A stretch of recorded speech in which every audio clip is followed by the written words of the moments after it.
A luz ela é composta por ondas eletromagnéticas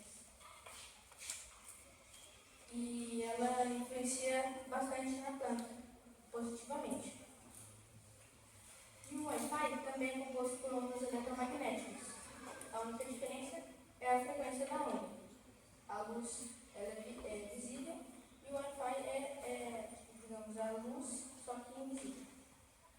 Então, o Wi-Fi com certeza influencia na planta, mas positivamente ou negativamente? O Wi-Fi ele surgiu no final dos anos 90. Ele é um tipo de wireless e ele funciona através das ondas de rádio, assim como as TVs e celulares. Ele navega através das antenas dos roteadores e pode ocorrer em duas frequências, 2.4 GHz e 5.0 GHz. A minha hipótese é que o desenvolvimento da planta será afetado se estiver diretamente exposto ao sinal do Wi-Fi, quando comparado a uma planta que não esteja. Para realizar esse experimento, eu peguei 12 gramas de feijão carioca e deixei de molho na água por aproximadamente 12 horas para acelerar a germinação. Depois peguei 6 copos descartáveis de 250 ml e fiz 6 furos na parte inferior de cada copo para drenagem de água.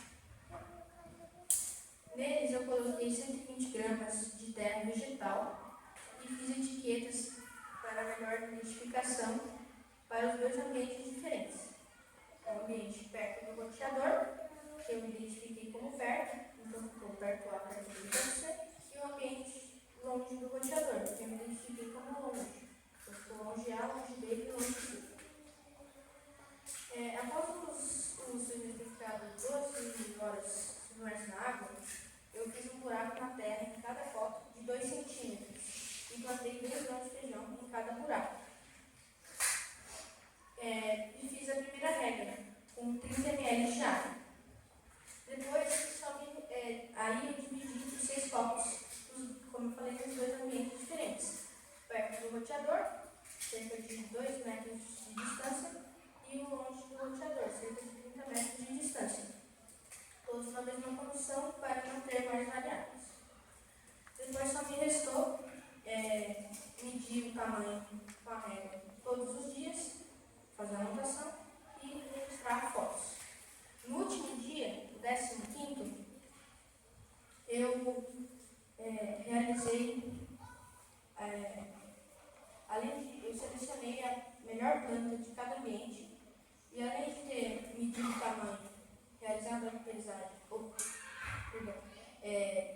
medido e registrado a foto, eu retirei da planta e realizei a pesagem, a observação de suas raízes, a comparação das características e a medição de suas folhas. Os materiais utilizados no experimento foram 12 gramas de feijão carioca, 6 copos de descartáveis de 250 ml, fogão e esteiro, ferramenta de metal pontiaguda, 720 gramas de terra vegetal, água, fita crepe, caneta, régua ou trena, roteador com frequência de 2.4 GHz e 5.0 GHz, 110 ml e uma balança com precisão de 0.0 gramas. No experimento, foi necessário aquecer uma ferramenta de metal pontiaguda para realizar os furos na parte inferior de cada copo, com o risco de se queimar. Então, foi preciso ser bem cuidadoso e fazer o uso de luvas térmicas. A metodologia para analisar os dados foi, após eu ter selecionado a planta que mais se desenvolveu de cada ambiente, eu comparei o seu tamanho em um gráfico de linhas, registrei as fotos para documentar a sua aparência e fiz um quadro comparativo de suas características. Esse aqui foi a minha tabela que eu fiz para comparar o crescimento de todas as plantas. Eu fiz diariamente durante 15 dias. E no último dia eu selecionei a planta que mais se desenvolveu de cada ambiente. E coincidentemente foi a um dos dois ambientes. Feito isso, eu fiz um gráfico de linhas comparando o tamanho de cada dessas duas plantas. E como vocês podem ver, conforme nós coletados, a planta que estava perto do roteador, que é essa linha verde, ela germinou 2 dias antes e atingiu uma altura superior, cerca de 17% a mais. Porém, como podemos ver nesse quadro que eu fiz e nessas imagens que eu fiz aqui, a planta que estava longe do roteador tinha uma aparência mais saudável, além de 25,6% mais pesada. Esse quadro comparativo que eu fiz, eu dividi em partes das plantas: caule, folha, raiz e planta. O caule eu observei a cor e a estrutura, a folha eu observei a estrutura e o tamanho, a raiz eu observei a estrutura e a planta no geral eu observei o tamanho e o peso. A planta que estava perto do roteador tinha um caule com uma cor esbranquiçada e uma estrutura frágil. A planta que estava longe do roteador tinha um caule com uma cor verde intensa e uma estrutura robusta. A planta que estava perto do roteador tinha uma folha com uma estrutura fechada e pequena e um tamanho de 2,5 cm por 1,0 cm. Já a que estava longe tinha uma estrutura aberta e vistosa e um tamanho de 5,5 cm por 3,7 cm, mais que o dobro.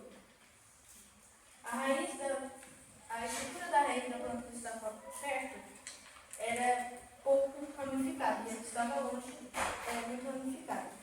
A planta no geral que estava perto do roteador tinha um tamanho de 23,5 centímetros e pesava cerca de 1,28 gramas.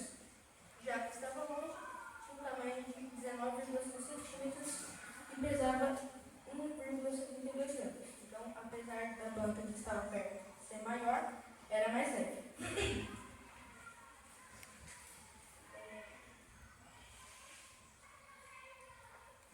Conclusão. A minha hipótese era que o desenvolvimento da planta seria prejudicado quando estivesse diretamente exposto ao Wi-Fi, comparado com uma planta que não estivesse. E como vocês podem ver, os resultados do meu experimento sustentam a minha hipótese.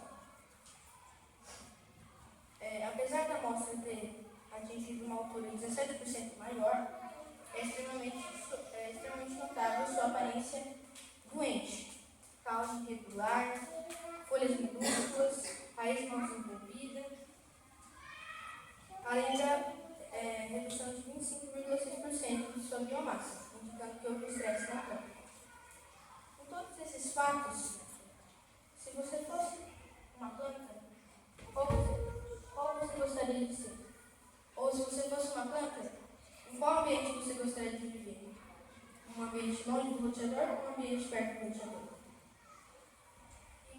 E se o Wi-Fi afeta o desenvolvimento do feijão, como o meu experimento comprova, será que os seres humanos são uma exceção?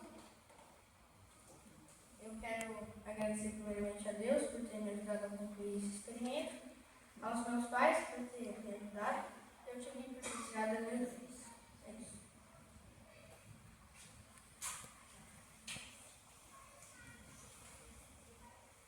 André, parabéns pela pergunta, super relevante. A gente está vendo uma proliferação de antenas, né, em áreas residenciais. Só para vocês saberem, que a gente passou por um problema na família do lado da casa do meu irmão, construiu uma antena, e aí foram pesquisar. Não precisa mais de licença ambiental para instalar uma antena de Wi-Fi em área residencial. Eles alugaram o terreno e em uma semana, 15 dias já estava pronto, agora não tem mais o que fazer. Então, parabéns pela pergunta, bem relevante, e eu gostei de tudo que você fez, está muito claro, bem organizado. Só fiquei aqui com certo desconforto. Por que você escolheu uma amostra? Você tinha 6 vasinhos de cada grupo, né?